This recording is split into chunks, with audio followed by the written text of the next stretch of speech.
To part two of my wonderful discussion and interview with Dr. Jill Hamilton Bunch in TheCoffeeProf podcast episode number 5 in the series I've been doing for my college university class at California State University, Bakersfield. And we're studying together how to become the profession of teaching English language arts. And so in part 2, we're going to really explore writing instruction. We're going to look at how instructors can model for students how to examine and study a mentor text piece of writing like a writer, really reading like a writer, to notice those writing moves, or noticing the instructor modeling some of those moves for students, and then how to move from that and collaborating together to notice these important elements, building some kind of rubric or anchor chart of, hey, here's some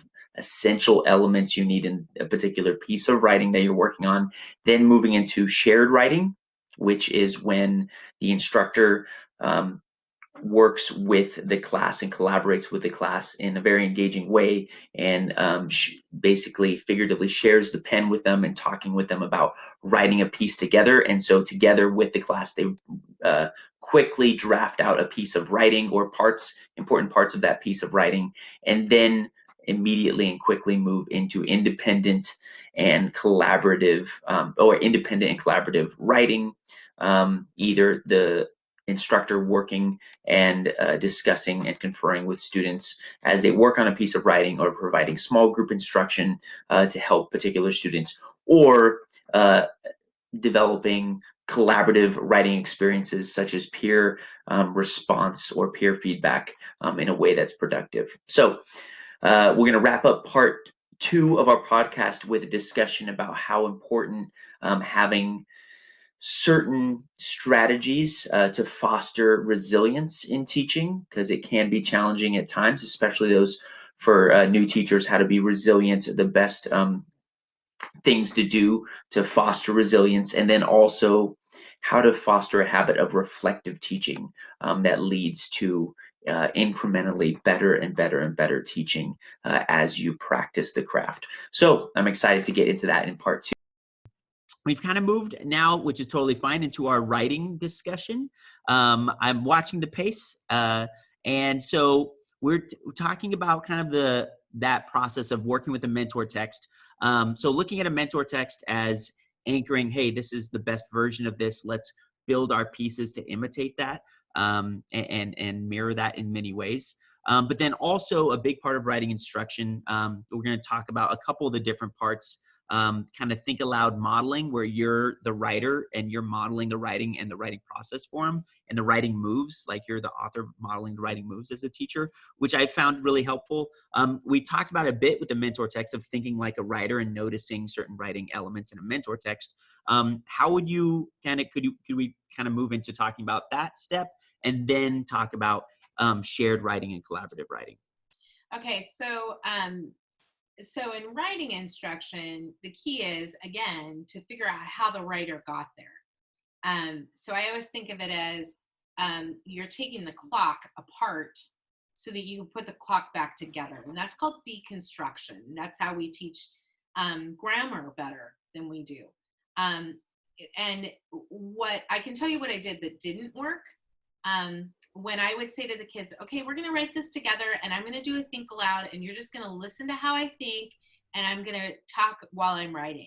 And the kids were like, wow, dazzling. You're such a good writer. That's impressive. And then, yeah, all the snaps. And then I would say, okay, are there any questions? Great teacher, check for understanding. Are there any questions? Oh, no one has a question. And then I would say, get to work. And then the kids would quietly creep up to me and say, I don't know what to do. Ms. Hamilton, I don't know what to do. What are we supposed to do? And then I would do the whole, teacher thing. Okay, let's try. And I was like, what in the actual world? I am showing them my great thinking. How are they not getting this? And the answer was, I wasn't showing them how they needed to think. I was telling them how I thought. And their way may be different. And it wasn't showing them how to take it apart and put it back together. So what I love about a mentor text is it provides that think aloud the other way. So instead, I'm going to say, okay, here's again, I'll use that E.B. White example of that essay I used with my kids that I loved, is I would say, okay, let's look at what the writer did here with the writer's crafts. And I love how Kelly Gallagher says, what moves did they use? And then we would take it apart. And then together, in a shared fashion, I would say, let's build one together. And we would build a briefer version of whatever it was that we had mentored, and then those were posted as our anchor chart. That's what we're going to use. And then we built a quick rubric. All of that process, maybe 10 minutes looking at a mentor text, maybe another 10 minutes building one together, and then 5 minutes for a rubric. So this is really brief. And then I'm getting them started on the task. And my favorite sound was when I would say, okay, guys, we need to start cleaning up. Oh, we're not going to finish today. They were excited because they had a plan, if you will, to enact. And then, the next day or later in that period, depending on if you're block scheduling or whatever, then that's when they would compose. And again, I would let them do independently or together or with me.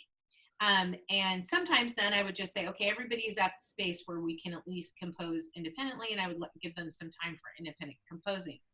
And I think that's where I figured out, like, oh, that actually works. Here's what didn't work. Think aloud, where I just was writing and they were listening to my great thinking, because it didn't put them in the driver's seat enough for it to matter. So mentor text to shared text to independent text back to shared did work. Okay. That Could was. you explain a little bit more about writing the piece together? Because I can see in my mind how I could try to do that and then realize that I'm writing it and then saying, hey, how do you bring them into that process and share it with them? Because that's the shared writing element in writing instruction, right? So what I did that worked was I stopped having them copying what I was writing. That was like, because they can't write if they're thinking. And having them work I always did pairs. I just felt like for management, that was a lot easier. I would say, okay, what are the critical pieces here that the author used? Well, he used a quote there. Okay, so in pairs, come up with a quote we can use. And we're going to see if we can let's see if we all come up with the same quote or if we come up with something different. And that was really motivating. I know that sounds really small, but it was like, oh, what's everybody else going to pick? Like matching each other was so fascinating.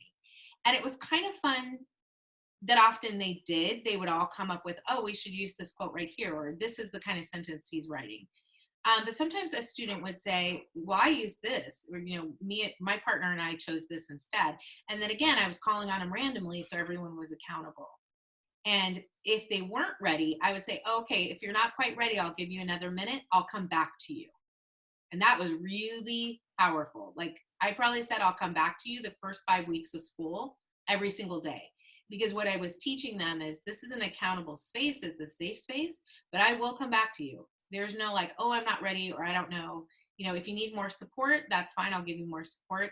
But once they had that accountability piece, then they did well. I think I say this all the time, and you've heard me say it a million times, Bo, we are fighting the fact that kids hide in high school and junior high. They will dig through their backpack for 45 minutes to avoid having to do writing or the task or whatever. And they're really good at it. So making sure that we're calling on them randomly and including them is really critical, because they are better at avoiding the task than they are at doing it. And I don't mean that. And which I would emphasize, if I could say one thing has helped engagement, and I'm sure my CSUB students are like, oh yeah, he makes us do this all the time, is paired discussion as a tool. Whether you pair with writing, think, pair, share, like whatever the phrase is, paired discussion, it forces that accountability, right? Where if you're like, hey, Johnny, third row in, you and me, we're talking about what that shared writing is. So many kids would do exactly that. They would go off in la la land, right? I'm not interested in this conversation. But if you say, okay, you are all going to have as intimate a conversation as possible, a direct conversation where both of you have to be either the listener or the responder, that's super important. And then go into kind of sharing out. And I had my kids in pairs, and I got, obviously year 15, I was much better than this at this. And I don't even know that I did this well in year 1, but I had what I call permanent partners. And I probably started that probably 2 or 3 years in. And your permanent partner was just the person that was next to you. And I did have them in pairs. That's how their desks were set up. And I'll tell you, they got on each other when they were absent, because if your permanent partner was gone and there was an odd number, I made myself their partner. And they were like, whoa, dude, man, you got to get to school. Miss Hamilton was my partner yesterday. Like, it was just funny to me how kind of, it was like an arranged marriage that they, that they then became very comfortable in. So I say that all the time, like that positive interdependence is, you can promote that. They're too novice to know that they need that. But once they know they need it, they really like having it. Yeah. And then with paired thing, it was a little tangent with the paired instruction, but that's the collaborative element. Being careful of not thinking about kids kind of being in the low, middle, or high. So putting your high kid with your super low kid, the dynamic is not going to be collaboration. It'll be, I got to like force this kid to talk again, or one kid's going to be intimidated, or one kid's going to feel like, oh, I'm doing all the teaching, and it's not collaborative. So trying to go low middle, or middle high, or low. I mean, preferably, if you want, I think the best thing is aiming for like middle low or middle high, for that collaboration as much as possible. Do you feel like that's a good way to arrange it? And you just hit what research says, and I share this all the time. What the research says is high middle, high middle middle.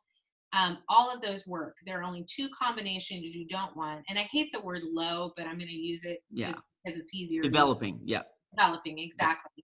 So low and low together is not helpful. And that's when I learned, like, oh, I cannot have them trade papers and write on each other's papers. Because if everybody in here is learning, it's just not working well. So low is not a good combo, and low high is not a good combo. So you hit it right on the head of what the research says. That again, the blind leading the other blind is not very helpful. But also that high kid and that low kid, I remember being that kid, and I was impatient, and also quite worried for them and their lack of skill. So I got super bossy and task oriented, and it wasn't helpful to them, and it certainly wasn't helpful to me as well. So that's very important. Yeah. So the shared writing, using that paired thing, I say figuratively sharing the pen. I saw a difference between the term shared and interactive, being you have kids go up and write something on the board versus, but I would say figuratively sharing the pen of like, hey, have them discuss in pairs, like where's the next direction to this? Collaborative writing. How would you define that and the role of that in writing instruction, where kids are collaborating on a piece of writing? So I had my kids collaborate as far as preparing, but the actual writing was independent. So like setting up your plan, getting ready to write, figuring out how it's going to look, and then also that paired, that collaborative discussion once they'd written. What I did not do was have kids trade papers and write on each other's papers, because again, written feedback wasn't helping them. Okay. So that was really an aha for me, because I had them trade papers for a long time. And they, I got the classic, I spelled this right and Bo said I spelled it wrong, and it actually was spelled right. And I was like, this is not helping. So that's when I understood, okay, having you read your paper to me while I give you oral feedback and you write the feedback down is a better collaboration.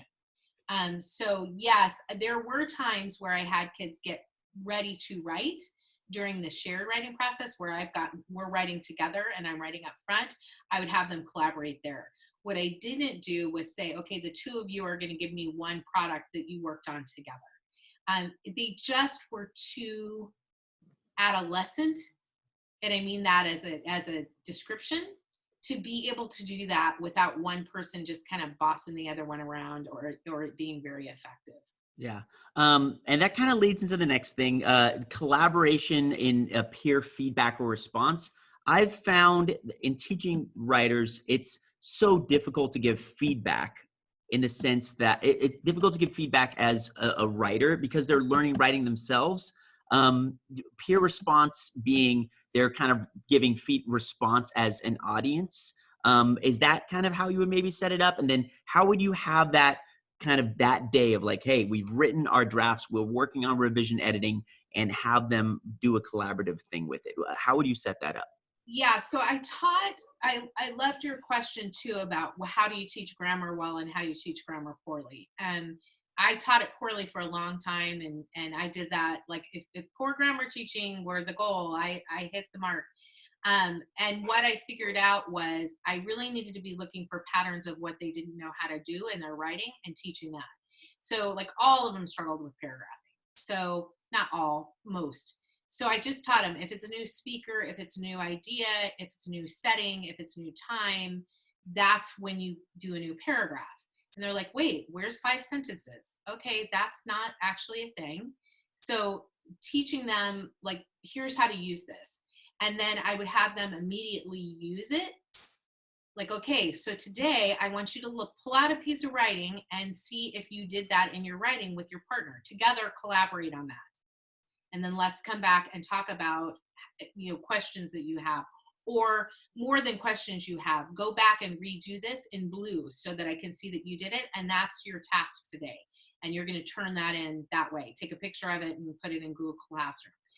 So that's one way I had them collaborate. The other thing is I had them do their feedback based on the rubric we just built rather than questions. Here's what I did originally that I just thought was so going to work so well. It was, what did Bo do well and what can Bo improve, right? Oh, that's going to So really broad. work. Yeah. Yeah. What did Bo do well? Everything and nothing. Is that the response that always happened? Yep.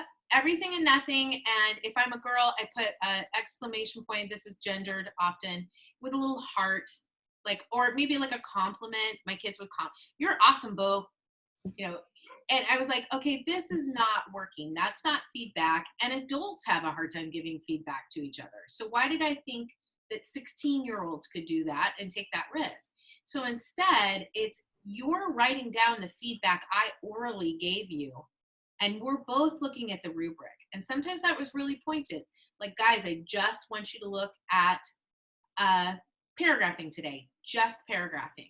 So I found that the quicker I drilled it down, and the more specific I got with the task itself, then they were better at it. And then, of course, that accountability, just take a quick picture. I was a big colored pencil person. Like, today, do this in orange and take a picture so I can see that you did it. That was really, really a shift for my kids in understanding that. It helped them to internalize the thinking rather than just do whatever assignment I was giving them. My kids, teaching in Delano, the kids are so amazing. They're bright and they're equipped and they're really well behaved. They're just good kids. It's a smaller town and the parents are very supportive. And so my kids were extremely compliant. And they were very concerned about doing the task correctly. So I had to move them away from, this is what you're doing because I asked you to do it, and move them into, okay, this is going to change the way we're thinking about things. And the way to do that was to make the task a little smaller. Sometimes I think we make the task too broad. Yeah. Get lost in what it looks like to do it. They don't know where to start. And then you get misbehavior, right? Because they're confused and so they get off task. Yeah, I think I got this from you, but this was really helpful this year. Is having them once they're looking at, hey, here's the rubric, here's the anchor chart, here's the mentor text of what I'm aiming for. Here's kind of where I'm at right now, and then once they have that first draft done, going through because you kind of deconstruct their own piece and go, okay, I did it with just highlighting, like, okay, go through and in this color highlight your quotations, right? And then kind of seeing, okay, these elements are present that I noticed at the beginning are important elements to be in writing. I now notice these elements. Would you then at that point go to the feedback collaboration? Yes, because I'm confirming what you told me I'm looking for. And there's a great book that universities use called, I think it's called specs grading, but essentially you're telling them what you're going to look for when you look at the paper. and then they're highlighting it to show you where it is. And that was really helpful to do. I didn't realize that's what I was doing, but I would say, okay, our rubric says that you have to have a quote, an introduction, and 2 examples. So with your highlighter, highlight the quote and mark it as quote. And then the kids were like, Miss Hamilton, I don't have a quote. Okay, who has a quote in their paper? 5 kids raise their hand. Okay, you're the experts. Pick one of those 5 people to show you how they put their quote. Okay. So that was really helpful too, was Yeah. just making the kids your resource. And that was, that gives them something to aspire to too. I had kids who were really excited.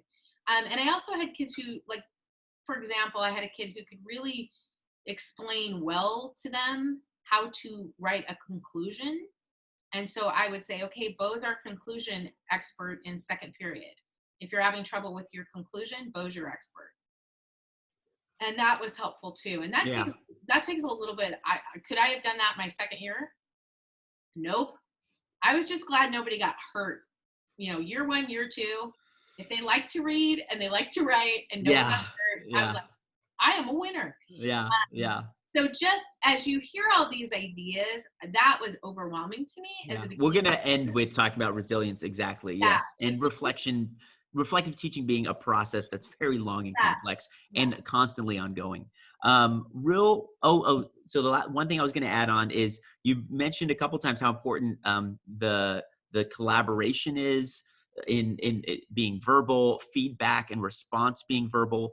So would you say it's a good policy in those activities to have the author not share their pen, so to speak, with the feedback person, right? Just say, talk about it, have the conversation, have the author bring maybe a question to that person, like, hey, after doing that highlighting or looking at how I'm using quotes, do I need a quote in this paragraph, right? And then talking to that person of, hey, you read my story. Should I put some quotes here? Should I not put a quote? Do I have enough evidence? That conversation is kind of what we want.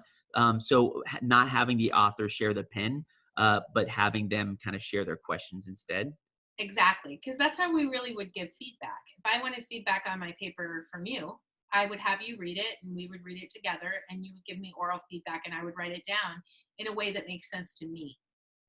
So that's why written feedback doesn't work, because I'm writing feedback in the way that makes sense to me, but you as the reader, it may not make sense to you. Yeah. So that was really an aha for me. So yes, you're telling me your feedback, if you will. And at first, I'll be really honest, I was really laser focused on what I would let them talk about. So I would say, okay, just look at a quote. And that's it. That's all we're going to look at. And we're all going to look at the same time with your partner. And that way I was training them on what those conversations sounded like. Otherwise, I would hear like, this sucks, all the things, like not the task, but like they criticize their own writing. Yeah. And then, the other person's like, you're great, Bo. No, you're a really good writer. And in my head, I'm like, no, actually, he's a little more accurate. That's not great. But really modeling that for them by just saying, okay, for the next 5 minutes, we're just going to look for a quote and, talk to your partner about where your quote is. And the question we're going to ask is, does my quote support Anne Frank's heroism? So that was really giving them kind of constructive things of like, how could they possibly add this element, or like talking to whatever mini lesson we just talked about, like with hooks being so important, what's another possible direction they could go with their hook, right? Where you're discussing, okay, this is the way I went, but here's what I could also think about from a different perspective. And I will say this forever, if you learn a formula of writing in your own writing, you can move away from that. Like you can start taking risks and do better. But if you don't have something to start with, it's really hard to write, or, literacy as well, right? So what makes you a good writer is that you're a good reader, that you've read a lot and you're patterning your writing from reading. So if you're not reading a lot, I think that's the other thing that you've heard me say a bazillion times, is you've got to get kids hooked enough to want to read independently for pleasure to be able to become better writers. If you do all this good writing instruction, but they're not reading, just for pleasure, and you're not accountable for some kind of independent reading somewhere, all this good instruction is like we're teaching them how to drive, but we're never putting them behind the wheel to actually do it. So that's really, really important. I ask my class this all the time. You know, how many books did you read as a high schooler outside of school? And the answer in my grad class is like a bazillion, right? They Yeah. all love to read. Well, that's why you're here, right? Because you were benefiting your teacher's instruction with your own instruction by reading a lot. Yeah. So that was a And big thing for me. Stephen, I used to, as an expert I remember from CSUB way back in the day, Stephen Krashen, Uh, who, but he's a second language acquisition guy, I think a little bit more linguistics type guy, but he talked about comprehensible input, mhm. where like you really absorb language indirectly. And so I think that's really important with reading choice, letting them read a lot of books that maybe aren't that tough to wrestle with. Like we wrestle together with close readings core text as a group, but independently reading books that have that comprehensible input. If they can just enjoy the story, right? They're not constantly going, wait, what does this word mean? And it's okay for them to challenge themselves a bit, but I think you do want them reading books that don't need that constant support and that can allow that volume. Yep, yep. And you do that by, you know, The Hate You Give and On the Come Up and Dear Martin, all the books that they want to read. I mean, Yeah. that it killed me to watch my kids read Goosebumps, you know, back in the day. And I was like, oh, is this ever going to change? And the answer is, yeah, eventually I read every Nancy Drew. Those are terribly written. But eventually I moved out of Nancy Drew and moved on to something more meaty. And I did that myself. And that's what good readers do, because you kind of get tired of the formula and you move forward. And Yeah. sometimes I want the formula.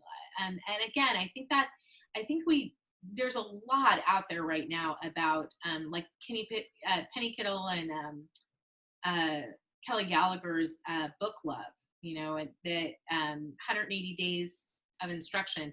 They're all really, really focused on, look, you've got to have kids reading for enjoyment. And they're not going to do that just because you tell them reading's fun.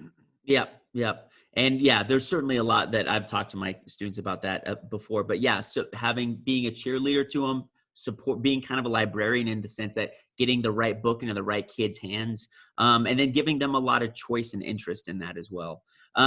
So kind of moving forward into one or two final things. You mentioned grammar. I just want to give you kind of two brief story of how I taught grammar once and how I taught it differently, and then you can tell me what you thought about it. My first year teaching, we had the DOL, daily something language activity. Daily oral language, you know, Yes, I love, yes. love that. I would project this mangled sentence on the board, and then we would struggle through adding commas or periods or crossing out words, at random throughout the year. Yep. And then there was another time when later on, as actually when I started kind of teaching college a bit, where I did a grammar lesson after observing a professor at BC named Moten teach grammar, and the way he did his lesson was, hey, let's talk about the Lego pieces of language, right? Here's an independent clause. Here's a dependent clause. Here's Yep. what they look like. Here's the defining characteristics in a very accessible kind of descriptive way, not a grammar terms way necessarily of, hey, here's the subject, here's what's happening. And then talking about hey, here's the different ways you can put those Lego pieces together. Talking about conjunctions being, okay, here's glue words. How do you glue these pieces together? Having them glue pieces together constructively in different ways, and sometimes ungluing a word and rearranging it. So sentence study, sentence combining, descriptive grammar. Could you kind of speak to those two approaches? Yes, yes, yes, yes, and yes. They're DOL, all the things, right? I loved it. I usually had one kid who loved it along with me, and 31 other kids in a class just going, "What are we doing?" Um, and if you're an English learner, if you're new to English, it is deeply confusing. If I tried to learn German by doing DOL in German, can you imagine? So, yeah, it doesn't work. The other thing that doesn't work is grammar books, which is how I was taught 100 years ago. And when I think about when did I really learn grammar, and I've been thinking about this knowing I was coming on today, I knew how to use grammar from being a good reader and, AP in high school-ish. Where I really learned grammar is when I took the grammar class to be an English teacher and we did the Lego thing. And we diagrammed sentences, which was, okay if you're going to be an English teacher and you're into it. But essentially what you're doing with the Lego pieces is you're teaching kids syntax. You're teaching them how the language works. If I am talking about when I was in the mountains, I can say I did this when I was in the mountains, or I can flip it and put it at the front. When I was in the mountains, comma, I did this. So I did that. That's exactly how I taught grammar. Showing the kids, okay, we can do it this way. Tomorrow, let's see if we can move this to another spot. So every day we did some kind of syntax lesson. Sometimes it was syntax surgery, and I took a line out of a book, something we were reading, and we take the sentence apart. And then sometimes we did Bob the Builder, where we built a sentence together. And I'd say, can we build it? And the kids were all, yes, we can. And we would build a sentence that was patterned off another sentence we'd seen in writing. And then go write your own sentence probably too. Yep. Mm-hmm. Try it. Let's come back together and see what we got. And then sentence combining. So that was just taking two sentences and putting them together. And how do we make this, or two or three sentences and make this into one or two? So that's how I did it. Syntax surgery, Bob the Builder, and then just sentence combining. Yeah. And I called those Frankenstein sentences, where we're, taking the pieces to build, the monster. And that really made sense to them. And I have had student after student after student say, I still hear your voice when I'm thinking about how to put things together like that, which is a little bit horrifying. But about half of my students were English learners, so they really were encountering that level of academic English. Yeah, which is focusing on descriptive versus prescriptive linguistics. Yeah, we both love linguistics, but essentially this is how it works together, right? Here's how the glue word works with the topic word, works with the action stuff, the verb, versus saying what a subordinating conjunction, how do you make this pattern, right? Where you go into the labels, the labeling of it versus, okay, let's just see how this fits together and applying that.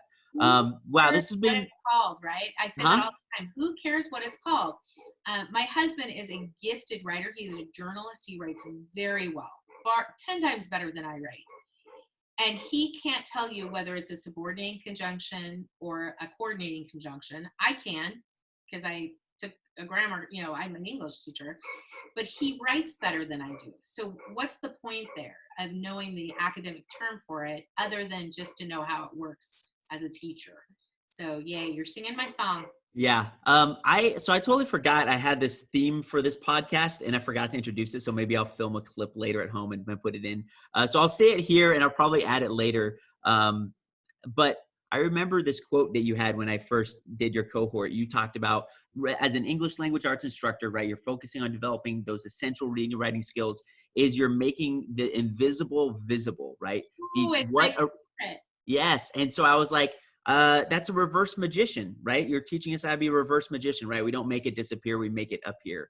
Good. I like that. Yeah. So, and so really that applies to grammar. I think it applies to some of the writing we talked about, where you're taking these invisible writing processes that are happening in the author's head or in the reader's head if they're reading, and trying to make those really explicit, kind of visible, tangible things that the students can see and recognize and practice themselves very intentionally. So moving forward from that point to the last thing I was going to talk about, I was really thinking as if I could go back and visit and tell my new teacher, Larimer, what's up. Young Bo, I would say these two things, right?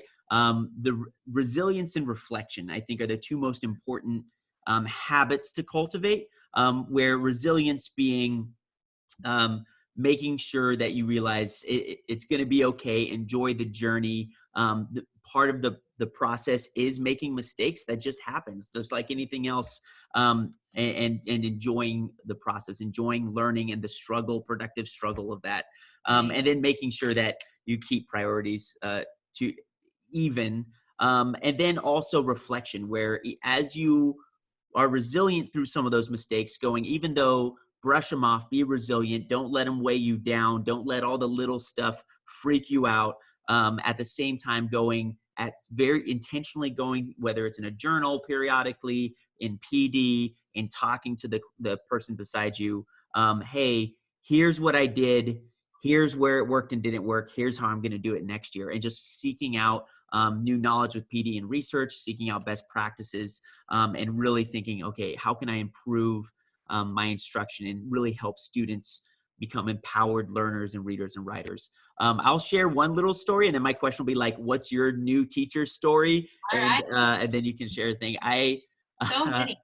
I tell the first year teaching, I also was the speech and debate coach, which was way too much for me to do. So I was I had one kid make state, and the weekend before I had to take this kid to the state tournament and judge at this tournament the whole weekend. The quarter was ending and grades were due, and I had my early teacher's paperwork. And I remember I was like, I just have to buckle down and do what I did when paper stacked up on me, pull an all-nighter. And so I pulled an all-nighter in my classroom. And I remember at the end of the all-nighter having 3 or 4 hours and thinking, oh, well, first the 0 period bell, that's my alarm clock. Let me get some cardboard, and I don't want to drive all the way home and back. And because I had to get ready for teaching that day. And so I tell that story just to share that there's going to be moments where you feel that overwhelmed as a new teacher. But number one, don't sleep in your classroom. That was not, I would tell myself not to do that. And then number two, definitely stay connected with friends and family. Find a colleague who's a positive influence, who's going to not be someone you vent to only in a complaining way, but as someone that lifts you up and encourages you. That would be kind of my 2 cents with that. And then, yeah, very intentionally kind of I really felt like writing about what I was learning in my classroom in some kind of note-taking journal way. And then looking back at that periodically, especially at moving from one piece of instruction to the next and going, okay, I want to do more of this or less of this, and improve little by little, like choosing the battles. So my story would be like, what's your new teacher horror story? And what's your final words of advice relating to resilience and reflection? Well, first of all, that story does not surprise me at all, Bo. Like, that is classic Bo, and that's so something I would do, because I told my principal, so when I moved to Bakersfield and taught in Delano, I was single and didn't know a human being, right? My boyfriend, who's now my husband, was in Washington, D.C. on an internship with USA Today. So I didn't know anyone. And I remember thinking, if I die on Friday night, they will find me on Monday when I don't report to work. But it will be a full weekend before that occurs. There was no internet. I mean, like, we didn't have email even back then, or cell phones. And I was here completely alone. So I would stay late, I would come early. I mean, eventually, that changed. But I told my principal, I could save on rent if we didn't have an alarm that was motion censored, because I could just sleep here and then just get up and start teaching. And he's like, Hamilton, and I was like, I'm kidding, but I was kind of, like, it's kind of true. Like, this is my whole life.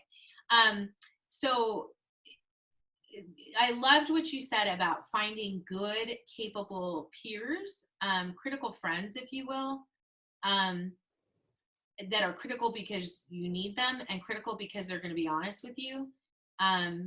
I'd call my mom, and my mom's like, you're awesome, you're great, I love you 100%. But she couldn't help me figure out how to teach grammar, right?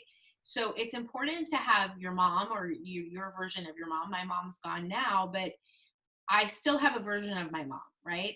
I still have somebody who just thinks I'm awesome, and no matter what happens, they're going to tell me, like, you're the best, right? That's my roommate from college. She's going to tell me I'm the best, and she loves me unconditionally. My husband is going to say the same thing, but then he's also going to give me 2 pieces of advice, right? So you need all of that, and you need that person on your site. You need somebody who you can be honest with, but not complain all the time, and because that can get really, really damaging and corrosive really fast. So that I think is my most important thing, is make friends with have friends at work, but don't let that be we all sit around and complain. Yeah. And that's really, To add to that, a very famous Horatio Hornblower, also known as a teacher named Rob Polsky, we both know. Yeah, it's funny, he told this to another teacher named Paul Mitz, who told it to me. And then finally, now that he's teaching a couple doors down from me, I found out he was the originator of this quote. But he talked about how it's really easy to complain about students. And I'm paraphrasing a bit here, but a conversation that's so much better to have is, how can we help students, right? How can we figure out a way to solve the problem? And so I was like, wow, that's so true, because it was so easy to fall into that.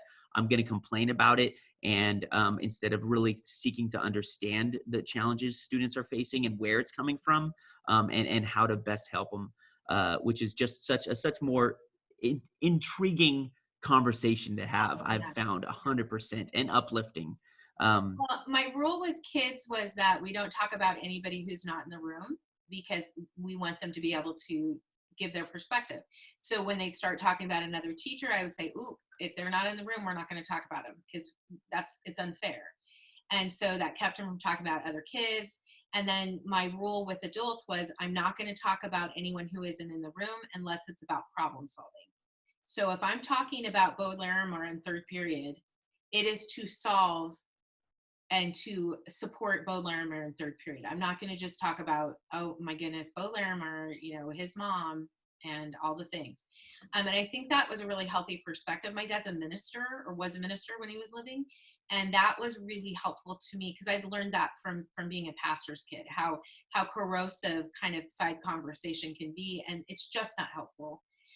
The other thing I would say to New Jill that I was forced to do, and I'm so glad I was our principal collected our lesson plans for the following week on Friday.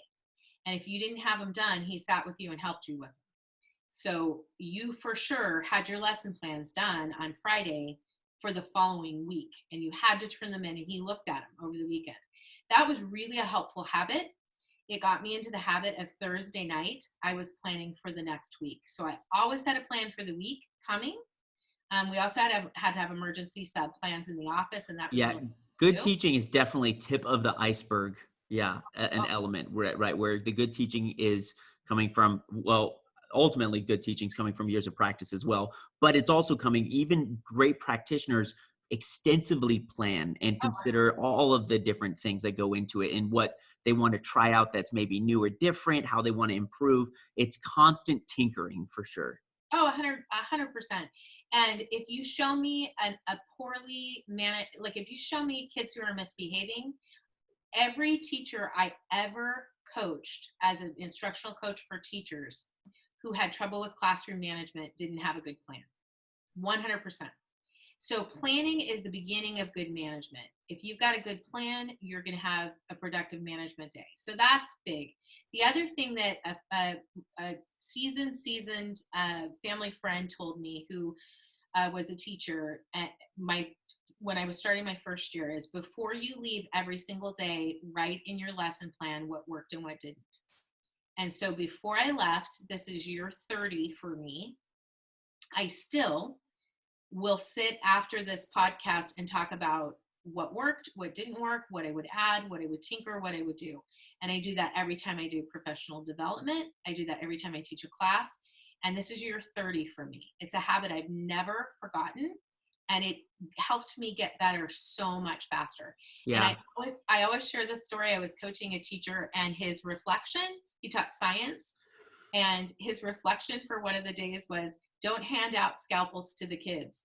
And I'm dying inside. I'm thinking, what part of you thought you should hand out scalpels to the kids during instruction? And I was like, oh my gosh, first of all, never hand out scalpels to kids, I can't laugh. I've been known to hand out prop swords for stage combat during our Shakespeare unit of Romeo and Juliet. So that's often been yeah, I definitely have to introduce and frame that activity the right Oh yeah, way. that's what Of it course, does. yeah, I always frame it. First kid that does something, it whacks someone the wrong way, loses this. And of course, I have a senior in the room. I hand it out, first sword, whacks the kid next to him in the groin. I'm like, well, there we go. First one, sacrificial lamb right Yep. there. There you go. Yeah, it does happen. But yeah, I would, echo those things. Being reflective, being reflective about what the most important battle you should be fighting is. Because I find looking at what I can improve, there's a million things I could improve. And especially as a new teacher, I go, everything, right? Everything I can improve.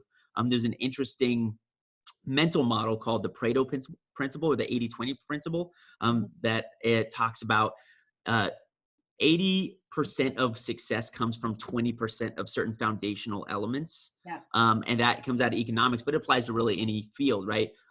Me learning how to have the prettiest handwriting versus me learning how to get students engaged with paired discussion are totally different things. So knowing which battles to fight. Oh, absolutely. And my husband, who I was just talking about, his good writing, just walked in. Give a little wave to our podcast. Hey. He's golfing, and he just got Yeah, there's a podcast I have where is in the background you can hear my wife yelling at my dog like sit down, and then like Aiden's like yelling and it's just go. I'm like, well, this is part of the experience. Our dog barks at the mailman almost every episode I record. Oh He yeah. has a golf podcast as part of his job, and she is like famous for waiting until he's podcasting, and then she's like, "Oh, the mailman's here. I'm gonna let everyone know." And I think is really, I'm trying to think of how to say this. And you said think about what's important and what isn't important, and I think so much of as you get older, that's a little bit easier, right? Yeah. And when I was 22, which was when I started, I was very young and very close to the age of my students. It took me a minute to figure out like kind of what was important and what wasn't. But that was the other thing I wrote down that I wanted to make sure I shared. At the end of every single day that I taught, I had, my sisters are older than me, and so they already had kids when I started teaching. And so they had 7 kids when I started teaching, and then it turned into 8 kids.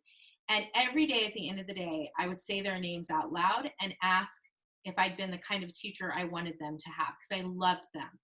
And so I would say, did I teach today like I would want Kristen, Lauren, Allison, Ryan, Drew, or Bailey to be taught? And I said it out loud. And that kept me accountable for working hard.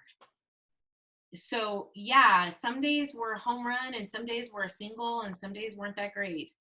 But every day I put my whole heart into it, because I care about those 8 kids, and now they have kids. They're all grown up, and now I say those kids' names, and so they're like grandkids to me, because that's really a reminder that even if Kenzie's teacher is new and she's not quite sure what she's doing and she's still figuring it out, I still want her to try her hardest for Kenzie. That's what reminded me to try my hardest. It wasn't always easy, but I was working hard. Yeah. I will kind of end with this, but there's a quote I found by John Steinbeck that's like, I'm like, this quote is the one that like I hold to so much with teaching. Is he talked, and both you and I are nerds, and we love the research, we love like the craft, like the subject. But John Steinbeck, who said that teaching was teachers are the greatest artists, and teaching is the greatest art because the medium is the human mind and spirit. And that really is, I think, true with teaching, is keeping that, as much as you love the subject and the craft, and I nerd out on it all the time, keeping in mind that learning is relational, teaching is relational, and you're working with people, not just punctuations or mentor text or whatever. And so always kind of going from that perspective it helps anchor you for sure. Yeah. I always think of that quote about you don't teach, or that maxim that you don't teach. Like when you ask high school English teachers, what do you teach? They'll say, oh, Great Gatsby, or, Red Pony, or whatever. And it's, you don't teach Great Gatsby, you teach kids. And it's like such a good reminder, because you can get like, I don't teach grammar, I teach kids, and kids need grammar. And that really helped me to keep my eye on the ball. I'm so task oriented that was really important for me to remember. Like, these are things, not. We love the subject and the skill because it's so valuable and empowering to the learner, which is kind of changed. It made me appreciate it even more than when I was just kind of looking at it in college as this real academic activity. So thank you so much. Probably going to split this one into 2 parts. Oh my goodness, I couldn't skim over stuff, but yeah, it was. I would, if I went back to cut stuff out of this, I don't think that I would be able to. It was all so great. Thank you so much. Is there any kind of final thing you want to say? Well, final thing I want to say, thank you for being such an awesome teacher. I appreciate you. Any final comments for the listener? Or? Yeah, I think the biggest thing is, like, have fun, relax, enjoy this. You're going to be doing this so long. And I say this all the time to my students. I'm looking for my email quote that I can leave us with. You're going to be doing this for a really long time. So you want to get good enough at it that you want to keep doing it. And that is really important, right?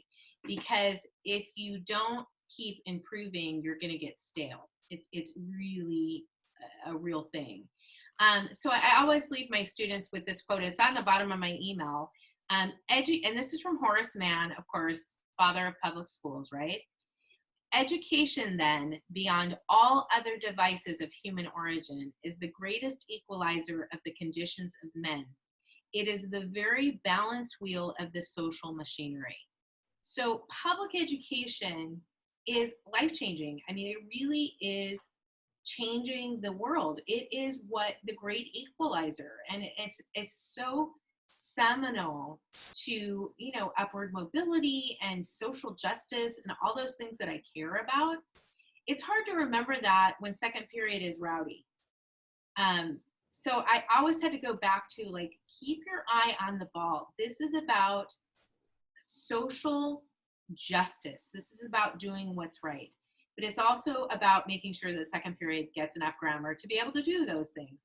So keep it big and keep it small is always what I say to my students. Think big, think small, think big, think small. You're going to go back and forth between those things a lot.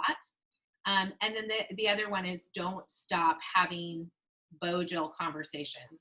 And Bo and I could talk for 10 hours. And it's fun. Like, that's not a task for me. I don't go to PD and go, oh, I have to go to PD. It's like, what can I get out of this? And if you opportunity mindset, yeah. If you take an opportunity mindset for the rest of your life, then you're going to love this profession. If you don't, you won't. I think about my sisters are accountants. They love talking about accounting. That's a good thing. So be that guy who wants to learn. So yeah, thanks for having me, Bo. This was super fun. Yeah, awesome. Thank you so much.